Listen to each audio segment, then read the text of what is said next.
buhay sa lahat mga kakring. Ngayon po may dalawang video tayong gagawin. Magagrap tayo ng Golden Queen sa Miyazaki at Miyazaki sa Golden Queen. Pagsaswap natin dalawang sprout para hindi po sayang pasisyan at maingay ang ating background. Huwag na natin patagalin. Simulan natin ang video. Let's go. Dalawa pong video ito. Sundan nyo lang parehas. Ngayon po ay magpo-proceed naman po tayo sa grafting ng Golden Queen sa Miyazaki. Mapapansin nyo wala na siyang dahon. Yung iba ginagayaan ng kutsilyo ng budding knife. Ako hindi. Hinayaan ko muna siyang malaglag. May proseso po ako diyang ginawa dun sa aking sa mga aking tag dito. Chico. Yan, malinis pa naman tong ating. Siguraduhin malinis lang po. Kung nagnagamit tayo, punasan natin para matanggal po yung dagta at libre sa Gagawin po natin itong Miyazaki, gagawin natin i-improve natin. Dito tayo.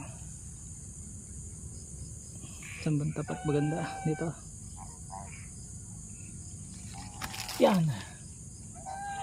Nice. Pa-healthy pa siya. Bakit dapat po pa-slant? Sapagkat para kung may tubig man, edi siya. Maganda ito sa hood sa Tapos ito po ay patong lang muna natin dito. Punas ulit.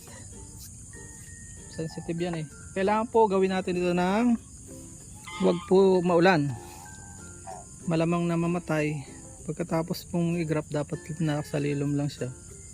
Pwede naman direct sa pabalutan natin para wag mag-evaporate yung siya, katawan niya. Natitira lang natin yung ating babawasin. Kunti lang naman. Yan. Mas mabilis po mabuhay pag may ganito. Sa observation ko. Pero kung di ka sanay, ayun, medyo ka lang mahahasel. Pwede namang wala po nito, pero pag ganitong style na natanggal mo na ng dahon, mas maganda po maganito. Mas mabilis siyang sumuloy. O, ayan o. Huwag mo nang pakasagad. Yun. Okay?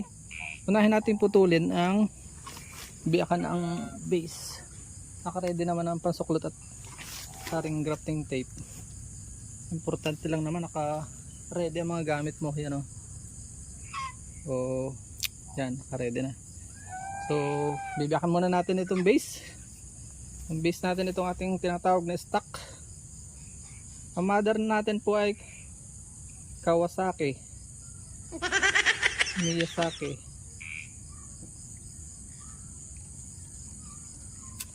Yan ko, napalalim na.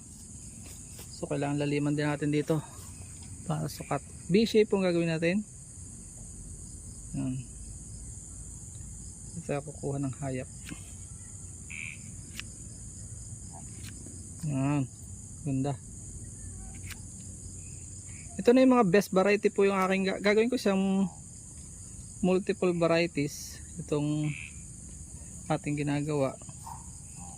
Pero yung pinaka the best variety yung ating pipiliin. Hindi po tayo pipili ng mga pipitsuging variety lang. Kailangan ay the best. Pipili ka na rin lang, hindi yung the best na. Yan po ating ilalagay na ng papaganyan. Dapat po yung stock natin, yung ating dapat sagad. Yun. Dapat po yung sayo natin ay mas malaki. Malaki ng konti. Medyo napahaba ang ating hiwa.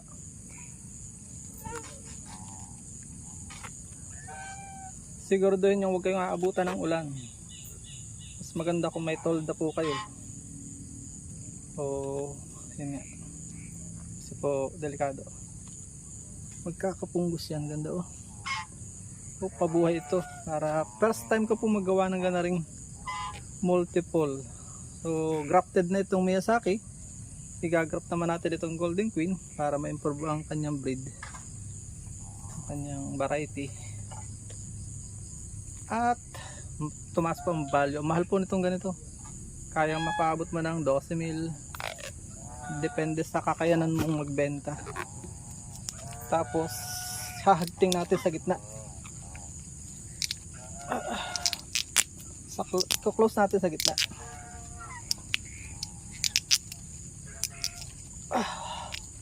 Okay, ayos. successful ang ating pag tatali. God bless you. Yan, ganda oh, kahit gabi. Ngayon po ay February 12. Ganda. Mukhang successful naman yung ating graph. And then susuklutan na natin ang ice candy po. Naka-ready na rin ang ice candy natin. May mas malaki dito. Pero ito sakto lang. After mga ilang araw lang yan, makikita mo may suloy na yan. Tapos sundan nyo lang po yung video. Ito yung aking gagawing pabubungahin ko na itong katabi niya. Kaya inuna ko po ito para pag pinabunga ko sakto lang na lalabas yung bunga. Hindi yun namang concentration nito ay dito. Yan o. Talian natin para wag siyang gumalaw o lumipad. Lagyan natin ng clearance sa taas. Yan. Kahit isang buhol lang, okay na. So kung kayo po yung napagpala sa video ito, ano pa hinihintay nyo, share nyo na po ito para marami sa ating mga kababayan ang matuto at sama-sama po tayong umasenso. Paalam and God bless. Please support all Philippine vloggers. Pakita natin sa mundo nagkakasipon lahing Pilipino. Bye bye po muna. Hanggang sa muli. Abangan po natin ito ang update dito. Bye bye and God bless.